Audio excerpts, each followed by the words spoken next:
Olá, tudo bom? Estamos de volta com mais um Catequese, um direito de todos. E hoje nós vamos falar sobre algo muito importante e que, ao longo principalmente dos últimos cinco séculos, tem gerado uma grande polêmica. Afinal de contas, imagem. Nós podemos ter imagem de santos, sim ou não? O que é que você acha? Vamos pegar a Bíblia? Toma a sua Bíblia, Êxodo capítulo 20, versículo número 4. Não farás para ti escultura, nem figura alguma do que está em cima, nos céus ou embaixo, sobre a terra ou nas águas, debaixo da terra.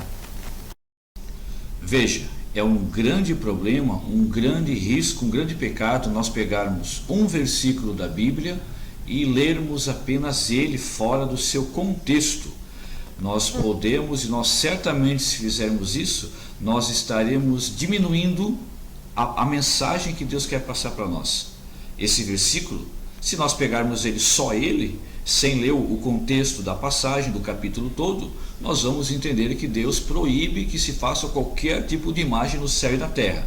Mas só entende verdadeiramente esse versículo se nós lermos o versículo seguinte. Vamos lá? Êxodo capítulo 20, versículo número 5. Não te prostrarás diante delas e não lhes prestarás culto. Eu sou o Senhor teu Deus, um Deus zeloso que vingo a iniquidade dos pais nos filhos, nos netos e nos bisnetos daqueles que me odeiam. Você percebeu a diferença? Quando Deus proíbe o homem de fazer estátuas, ele está falando sobre estátuas de deuses, futuros deuses. Porque o povo naquela época, principalmente o povo europeu, era um povo muito supersticioso. No Império Romano e na própria Grécia, tinham várias estátuas de criaturas que eram cultuadas como deuses. E é por isso que Deus proíbe que o homem faça estátuas para adorar. É esse o sentido da proibição de Deus, tá certo? Porque somente Deus quer o louvor.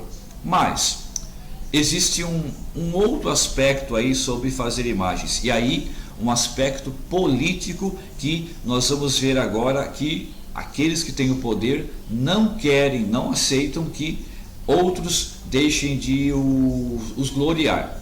Olha só, o imperador romano Leão III promulgou a proibição do uso das imagens em 726.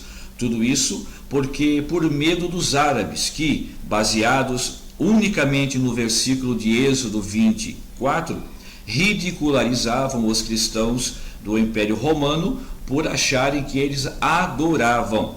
E a proibição ficou durante muito tempo, e nessa época uma grande guerra entre a parte religiosa e o povo civil, cada um tentando entender do seu jeito.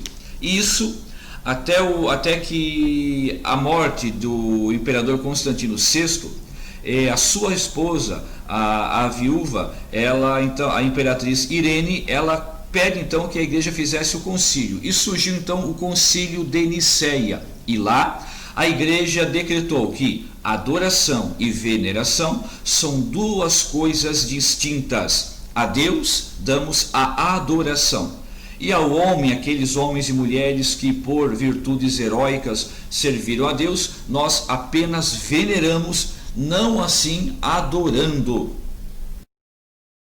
Espero de coração ter te ajudado, que você possa então agora viver a sua fé mais corretamente, sem superstições, sem adorações, mas que nós possamos fazer aquilo que a igreja nos orienta há 2000 anos, venerar. Por quê?